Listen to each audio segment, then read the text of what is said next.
오늘은 마태복음 4장 23절에서 5장 1절, 마태복음 4장 23절부터요 5장 1절까지, 23절부터 5장 1절까지 합독하겠습니다. 예수께서 온 갈릴리에 두루 다니사 그들의 회당에서 가르치시며 천국 복음을 전파하시며 백성 중에 모든 병과 모든 약한 것을 고치시니 그의 소문이 온 수리아에 퍼진지라. 사람들이 모든 앓는 자 곧 각종 병에 걸려서 고통당하는 자, 귀신 들린 자, 간질하는 자, 중풍병자들을 데려오니 그들을 고치시더라. 갈릴리와 데가볼리와 예루살렘과 유대와 요단강 건너편에서 수많은 무리가 따르니라. 예수께서 무리를 보시고 산에 올라가 앉으시니 제자들이 나아온지라. 아멘. 할렐루야.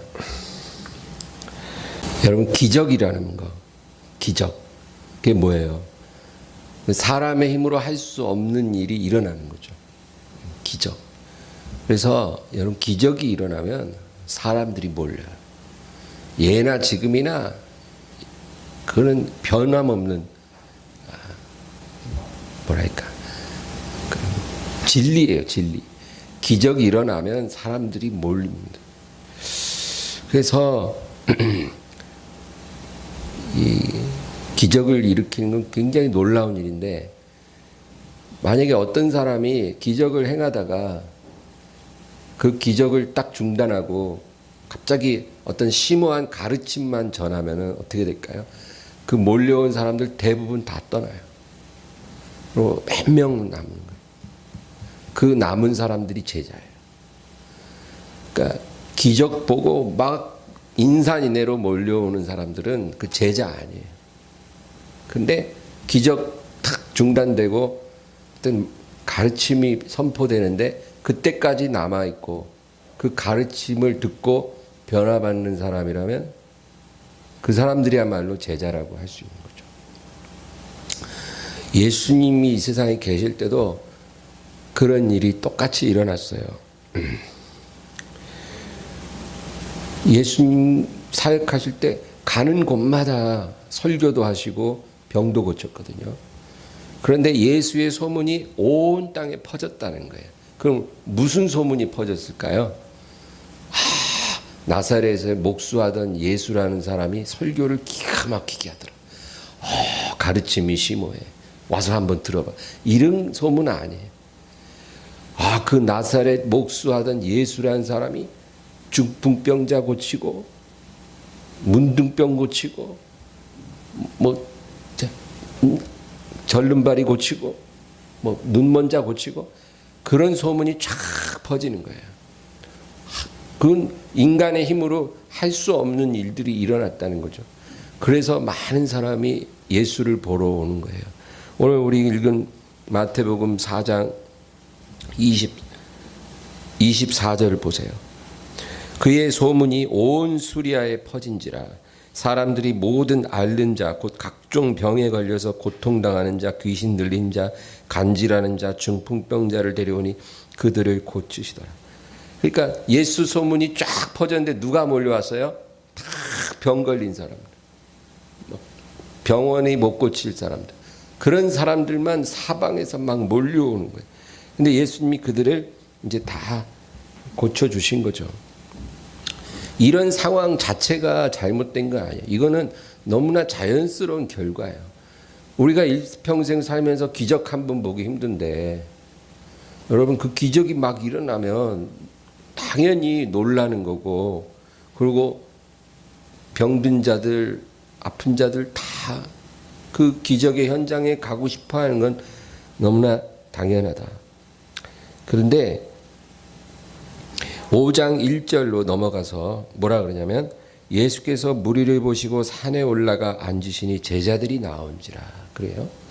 그러니까 그 많은 무리들이 막 구름대 같이 모여왔는데 그 무리들을 보시고 예수님이 산에 올라가 앉으셨더니 예수님 가까이 제자들이 나오는 거예요. 그 제자들에게 예수님이 설교하십니다. 병 고치겠다고 사방에서 몰려온 그 사람들은 예수님 설교에는 관심이 없어요. 와서 자기가 원하는 걸 이루는 게 중요하지, 저분이 무슨 말씀하시는가는 그렇게 중요한 게 아니에요. 예수님 설교 시작하면 사람들 다 관심 없어요. 그러다가 이제 일어나셔갖고 막 병자의 손 얹기 시작하면 막 벌떼같이 달라들고 막 옷자락이라도 만지겠다고. 그러다가 이제 예수님이 잠깐 쉬시려고 앉으면 또 싹 터지고. 설교하실 땐 관심도 없어요. 그런데 설교할 때 예수님께 가까이 나오는 사람들이 있었어요. 그들이 바로 제자들이었다. 그 얘기죠. 여러분, 제자는 어떤 사람을 말하냐? 주님의 말씀에 이끌리는 사람이 제자예요. 기적에 이끌리는 사람이 아니고, 어떤 능력에 이끌리는 사람이 아니고, 또 어떤 문제 해결에 이끌리는 사람이 아니고, 말씀에 이끌려서 예배 자리 나오고, 말씀에 이끌려서 기도 자리 나오고, 주님을 따르는 사람, 그 사람이 제자예요. 그 사람들은 언제나 소수인데 항상 이 소수를 주님이 축복하셔서 주의 나라가 이루어져 가는 거예요. 그 인산인해로 몰려오는 그 수만 명은 아무 소용없어요. 그들이 몰려온 것 자체가 뭐 잘못됐다는 게 아니라 자연스러운 현상이고, 또 주님은 그들을 긍휼히 보셔서 병자 다 고쳐주시고, 먹을 거 없으면 오병이어의 기적을 나타내서 그 들판에 앉았던 수만 명이 배불리 먹고 12강줄이 남게 하셨지만은, 주님께서 그거는 영혼에 대한 긍휼로 그렇게 하신 거고, 정말로 주님께서 관심을 기울이고, 내가 십자가에서 죽고 다시 살아서 아버지께 가면 이 땅에 내 나라를 이루어갈 사람들이 바로 누구냐? 그 군중들이 아니고 말씀에 이끌려서 주님께 나아왔던 그 소수의 제자들이었다. 그 얘기예요. 예수님이 이 세상에 오신 목적은 물론 우리가 알죠. 예수님이 이 세상에 사람으로 오신 이유는 죽으시기 위해서 오신 거예요. 죽으시려고 자신의 이 순결한 피를 죄인들을 위해 다 한 방울 남기지 않고 다 흘리기 위해, 그래서 아버지의 뜻을 이루기 위해, 하나님의 공의를 이루기 위해 예수님이 이 세상에 오셨다. 그래서 예수님은 오직 갈보리 십자가를 향해서 나아가는 거예요. 수많은 사람들이 대선에 나가십시오, 대권을 얻으십시오, 이렇게 말을 해도 귓등으로 들으셔요. 그 목적이 아니에요. 예수님은 십자가에 죽으시려고 오신 거예요.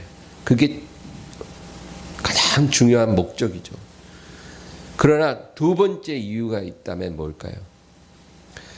그거는 제자를 부르시기 위해 오신 거예요. 제자를. 그 제자가 누구예요? 기적에 이끌려 예수님께 다가오는 사람들이 아니고 말씀에 이끌려서 다가오는 사람들. 이제 기적이 중단되고 예수님이 설교하실 때 더 가까이 나오고 더 귀를 기울여 주님 말씀을 경청하는 그 사람들. 그 사람들을 부르시기 위해서 오신 거예요. 그 사람들이 모인 곳이 교회예요. 교회. 그래서 예수님이 하늘나라로 올라가신 후에 남아있는 사람들이 몇 명이었어요? 120명이죠. 그 120명이 예수님이 3년 반 동안 거두신 제자들의 숫자예요. 기적이 아니라 주님의 말씀에 이끌려서 믿음으로 남아있는 사람들. 그 사람들이 120명이었다는 거예요. 그 예수님이 생전에 그 따라다니던 뭐 어딜 가나 막 구름대같이 몰려다니 그런 사람들 수만 명이었지만 이 사람들 다 흩어졌어요. 하나도 남지 않아. 근데 마지막에 남아서 다락방에서 기도하던 그 사람들, 제자들 120명, 그들에게 성령이 부어졌을 때 교회가 탄생하였더라, 그 얘기예요. 그래서 교회는 이런 말씀으로 이끌리는 제자들이 모여서 이루어진 것이 교회지, 그 숫자가 뭐 5명이 됐든 10명이 됐든 100명이 됐든 간에 말씀에 이끌려서 주님을 섬기는 사람들이 모인 곳이 교회지, 물론 무슨 어떤 삼각산 산기도 40일 금식 5번 하신 훌륭한 목사님이 내려오셔서 세우신 교회인데 병자가 막 나았더라. 이래가지고 그 교회가 세워진 지 6개월 만에 3,000명이 모인다더라. 여러분, 그런 교회는 사실상 그거는 교회가 아니에요. 물론 그 목사님이 하나님 말씀을 제대로 전하고 있다면 또 달라지겠지만 대부분 그런 교회일수록 말씀이 많이 부실해져서 기적에 초점을 맞춘 경우가 많고, 그래서 거기 오는 사람들도 사실 설교에는 별 관심 없고 설교 끝나고 신유 시간에 병 고침 받고 문제 해결되기 위해서 온 사람들이 대부분이기 때문에 그런 교회들은 굉장히 많은 사람이 모여서 있어도 주님이 세우고자 하는 그런 교회랑은 거리가 멀다. 그리고 그 교회는 금방 다 흩어져요. 그래서 성경을 통해 볼 때 주님이 세우고자 하시는 교회는 기적에 이끌려서 모이는 수만 명의 공동체가 아니고 말씀을 믿고 주님을 따르는 10명이든 100명이든 그 사람들의 공동체가 주님이 세우고자 했던 교회다, 그 얘기예요. 그래서 여러분, 그 예수님을 따르던 수만 명 다 어디 갔어요? 마귀가 그들에게 뿌려진 씨앗을 다 뺏어가 버렸어요. 그래서 믿음이 들어가지도 못하고 사라져 버린 거예요. 아침 안개처럼 믿음이 사라져 버려요. 마귀가요, 기적에 이끌려서 교회에 나오는 사람들은 다 그 믿음을 훔쳐가 버려요. 그래서 뿌리 못 내립니다. 말씀으로 세워져야 돼요. 말씀에서 주님을 만나야 돼요. 기적을 보고 주님을 만나는 게 아니라 처음에는 그렇게 시작했을지라도 그 믿음에 머물면 마귀가 와서 싹 가져가 버려요. 그 믿음. 암병 나도 그 상태에 머무르면 마귀가 그 믿음 싹 가져가서 다시 타락해요. 그래서 암병이 났든 관절염이 났든 간에 처음에는 그렇게 체험을 했을지라도 하나님 말씀 속에서 예수님을 만나야 돼요. 그래서 말씀을 믿고 주님 바라보는 그 믿음으로 돼야만이 마귀가 와서 그 믿음을 빼앗을 수가 없다.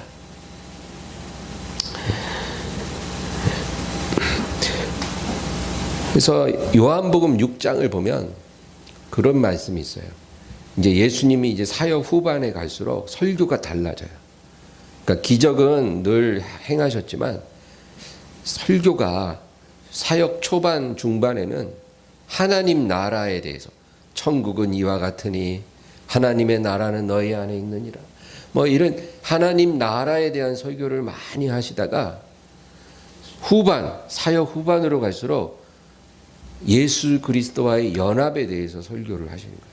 그러니까 예수님 공생의 설교가 주제가 이동하는 거예요. 그래서 처음에 하나님 나라에 대해서 막 설교를 하실 때는 제자들이 그 말씀에 은혜를 많이 받았어요. 왜 받았냐면 제자들 중에는요, 이 마음이 욕망으로 채워진 제자들도 있어요. 어떤 욕망이냐? 이 권력을 나누고 싶은 욕망. 예수님이 이제 메시아라고 믿었기 때문에 저분이 권력을 획득하면 우리가 그 나라에서 강요가 되지 않을까. 그래서 그 권력을 우리도 공유하지 않을까. 이런 기대감이 있었어요. 제자들에게. 그런데 예수님이 설교하는데 어떤 왕이 있는데 그 왕이 먼 나라에 갔다가 이제 포도원을 맡긴 종들한테 소출을 달라고 자기 종을 보냈는데 그 종을 때리고 멸시하고 또 보냈는데 또 그래서 나중에 아들을 보냈더니 죽이고 막 아주 그렇게 난리를 쳐서 결국 이 왕이 진노해서 와서는 그 군대를 데리고 와서 다 진멸하고 그 나라를 온전한 그 농부들에게 맡겼더라. 이런 얘기를 설교를 하시니까 이 권력을 추구하는 제자들은 그 설교가 좋은 거예요. 이제 저분이 곧 있으면 대권을 차지하시겠구나. 이제 악한 농부들은 저 헤롯 일당을 다 몰아내고 로마를 몰아내고 이제 그 나라를 쟁취하시겠구나. 이런 자기 착각 속에서 설교를 듣는 거예요. 사실 예수님의 그 설교가 그런 의미가 아닌데 사람은 자기가 듣고 싶은 말이 들려요. 그래서 말하는 사람이 이런 의미로 말을 해도 듣는 사람이 다른 의미로 들기가 아주 쉬워요. 그 왜 그렇게 되냐? 자기 욕심이 딱 있으니까 그 욕심대로 말이 들리는 거예요. 그러니까 예수님의 하늘나라 설교가 다 그렇게 들릴 때는 제자들이 좋아했어요. 그런데 사역 후반으로 갈수록 예수님이 어떤 설교를 하시냐면 내 살을 먹고 내 피를 마시는 자는 내 안에 거하고 나도 너희 안에 거하나니 뭐 이런 설교를 하신 거예요. 예수님과 어떻게 연합해야 되는가 이런 설교를 하는 거예요. 그러니까 제자들이 요즘은 우리 선생님께서 이상해지신 것 같아. 이제는 대권의 뜻을 접으시고 자꾸 형이상학적인 설교를 많이 하셔. 우리가 이해하기 어렵도다. 자기들끼리 수근수근 하는 거예요. 설교가 이상해졌어. 옛날에 하나님 나라 설교하실 때는 좋았는데 예수님과 연합해야 된다는 거예요. 예수님의 살을 먹고 예수님의 피를 마셔야 산다는 거예요. 우리 예수님 살, 피 이런 거 관심 없는데 권력이 좋은데 왜 살을 먹으라지? 그러니까 이해가 안 되니까 말씀이 이해가 안 되니까 내가 듣고 싶은 말씀이 아니니까 제자들 중에 태반이 다 떠났어요. 다 떠나고 이제 12명만 남은 거예요. 12명 거의. 그러니까 예수님이 너희도 갈래? 그러니까 베드로가 뭐라 그래요? 주여 영생의 말씀이 있사온데 우리가 어디로 가리까? 말은 잘해 베드로가. 하여튼 그래 그게 요한복음 6장에 그 말이 나오죠. 여러분 그러나 결국 이 마지막까지 남은 이 제자들을 통해서 주님께서 그 교회를 세우셨다. 그래서 우리가 주님을 따를 때요, 이 말씀으로 이끌려야 돼요. 그래서 말씀을 순종함으로 예수님과 연합할 수 있다라는 사실을 배워야 돼요. 어떻게 연합해요? 예수님과 어떻게 연합한다고요? 산에 올라가서 5시간 기도해서 뭔가 뜨거운 기운이 들어올 때 그때 내가 예수와 연합하는 게 아니고 말씀, 하나님이 주신 말씀, 그 말씀이 살이고 피예요. 그 말씀을 우리가 듣고 그 말씀을 순종할 때 주님과 연합이 되는 거예요.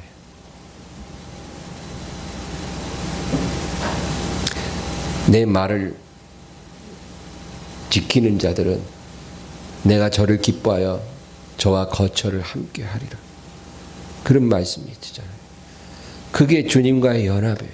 그 연합이 말씀으로 이루어진다. 그 얘기예요. 그게 바로 제자고 그 사람들이 바로 교회예요.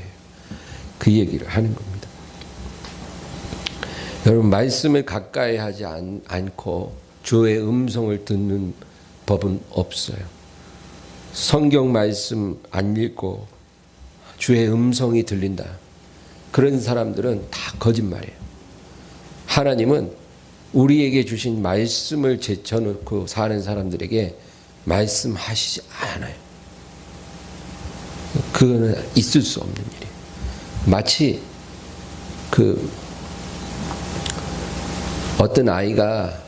어떤 학생이 수업 시간에 맨날 엎어져 자. 영어 시간에도 자고, 수학 시간에도 자고, 국사 시간에도 자요. 늘 수업 시간에 엎어져 잠만 자는데 쉬는 시간에는 운동장에 나가서 기도하는 거예요. 주여, 성적이 오르게 하옵소서. 성적이 오르게 하옵소서. 믿습니다. 성적을 오르게 하옵소서. 성적이 막 기도를 해. 그리고 또 수업 시간에 오면 엎어져 자.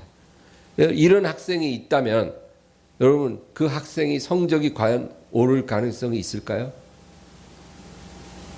기도 엄청 하니까 하나님이 감동하셔서 그 기도를 들어주실까요?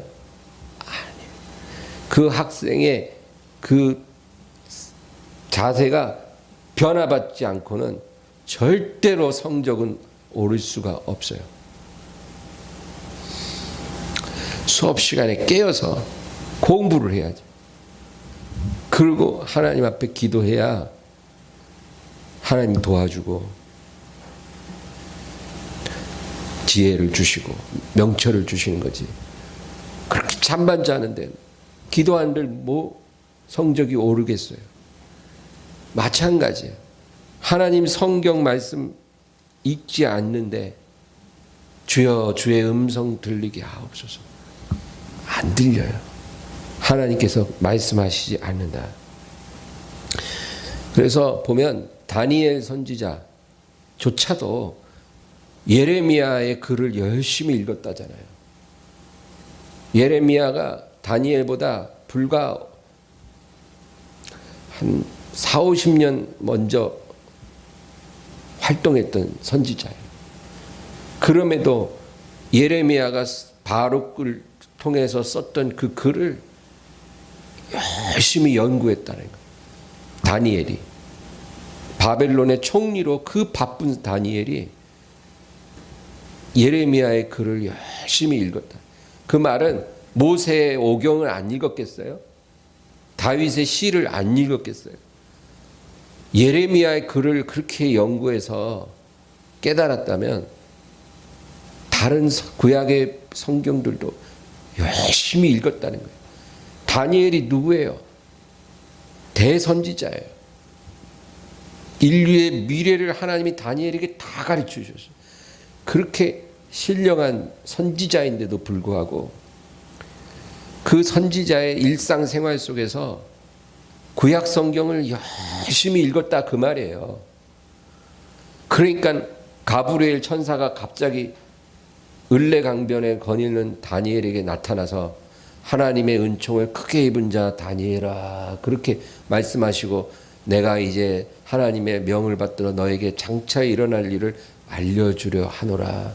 그런 특별한 계시도 주어진 거예요. 구약 성경을 사랑하고 열심히 읽으니까 하나님이 그 경건한 다니엘에게 가브리엘 천사를 보내서 특별한 묵시를 주시는 거예요. 그런데 우리가 다니엘보다 뛰어납니까? 다니엘보다 경건합니까? 아니거든. 성경을 막 씹어 먹어도 모자를 펴네. 성경을 안 읽어요, 우리는. 그러면서 어떻게 하나님의 음성을 듣고 그 순종하며 따라갈 수 있겠냐고요. 말씀을 안 읽으면서 어떻게 예수와 연합이 되며 말씀을 소홀히 하면서 어떻게 하나님을 예배할 수 있겠냐고요. 이거는 완전히 이율배반적인 자세라는 거예요. 우리가 성경 말씀을 대하는 자세가, 하다못해 목회자의 설교 말씀을 대하는 그 자세가 하나님을 대하는 그 믿음과 동일선상에 있다, 그 말이에요. 여러분, 예수님 보세요. 예수님조차. 예수님 누구예요? 예수님은 말씀이세요. 말씀이 육신이 되신 하나님이세요. 그러니까 예수님은 그 육체로 이 세상에 계실 때 그냥 말씀 그 자체이셨던 거예요. 구약의 선지자들을 다 합친 것보다도 예수님이 더 크신 분이에요. 그런 분조차도 설교를 하실 때 이사야서에 이와 같이 기록되었으되, 그런다니까요. 하나님이 이사야를 통해서 이렇게 말씀하시지 않았느냐? 다윗의 시편에 이렇게 기록되지 아니하였느냐? 신명기에 이렇게 기록되지 않아요. 예수님이 광야에서 마귀의 시험 3개를 물리칠 때 다 신명기 말씀을 인용한 거예요. 그러니까 말씀이신 예수님도 이 세상에서 구약 성경을 그렇게 인용하시는 거예요. 그건 뭐예요? 구약 성경이 이 보통 그냥 글이 아니라 하나님이 성령으로 영감을 주셔서 기록하게 한 계시라는 거예요. 그냥 평범한 글이 아니에요. 그러니까 예수님도 설교 때 시편, 이사야, 신명기를 인용하신 거예요. 그랬다면 우리는 어떻게 말씀을 대해야 돼요? 이 한 권 책이 하나님의 순결한 말씀이라는 걸 인정하고 아주 복된 마음으로 읽어야 돼요. 딱 읽어서 뭔 말인지 이해가 안 되면 하나님, 이 말씀이 이해될 수 있는 은혜를 주세요. 그런 간절함을 갖고 기도해. 말씀이 열리게 해주세요. 이사야 말씀을 읽을 때 열리게 해주세요. 하나님, 사도행전을 읽을 때 열리게 해주세요. 이런 간절함으로 기도하면서 말씀을 읽어야 되지 않겠냐고요. 그렇게 말씀을 사랑하고 그 말씀이 오늘 내게 임했으면 그 말씀을 내가 좀 지켜보리라. 내 말씀대로 따라보리라. 그렇게 결심하고 살아간다면 하나님이 그 사람을 사랑하시지 않겠습니까? 함께 거처를 저와 함께 하리라. 그 말씀대로 해주시지 않겠냐고요. 그래서 여러분, 결론적으로 우리는 기적에 이끌려서 주님을 따르는 사람이 아니라 말씀에 이끌려서 주님을 섬기는 자가 되어야 되는 거예요. 기적에 이끌린다는 건 뭐예요? 여러 가지 응답이 주님을 찾는 이유가 되는 사람을 말하는 거예요. 예수님 당시에 수만 명이 기적에 이끌려서 주님을 따라다녔잖아요. 주님이 갈릴리로 가면 갈릴리로 따라가고 사마리아로 가면 사마리아로 따라가고, 그 수만 명은 기적에 이끌리는 거예요. 그런데 오늘날에도 대부분의 성도들이 다 그래요. 생활의 여러 가지 문제를 해결받으려고 교회를 와요. 주님을 찾아요. 문제가 없으면 주님을 거의 안 찾고, 문제가 하나 터지면 그때부터 주님을 찾아요. 이거 해결해 주세요. 우리 남편 지금 직장에서 어려움 당했으니까 해결해 주세요. 우리 아들 사업이 어려우니까 해결해 주세요. 우리 아들, 우리 자식들 이번에 진학에 어려움이 있으니까 해결해 주세요. 이러면서 주님을 찾는 거예요. 어떤 문제를 해결하기 위해 주님을 찾는 그 사람은 그 자체가 뭔가 잘못됐다 그 얘기가 아니라, 제자의 길로 가는 게 아니라 기적을 보고 따라가는 사람의 길로 가고 있다 그 말이에요. 처음에는 우리가 그렇게 갔을지라도 제자의 길로 우리가 넘어가야 된다는 거죠. 주님의 말씀을 사모해요. 예배를 드리고 교회를 나가고 하나님을 섬기는 그런 사람이 될 때, 문제가 있든 없든 해결되든 안 되든 그게 중요한 게 아니라 주님의 말씀이 매일의 내 양식이 되고 내 기쁨이 되는 그런 삶을 우리가 살아갈 때 우리는 바로 예수님과 연합한 참 성도가 될 수 있을 것이다. 그 얘기를 하는 것입니다. 오늘 이 말씀이 저와 여러분에게 충만하기를 주의 이름으로 축원합니다. 우리 간절히 기도합니다. 주여, 주여, 주여.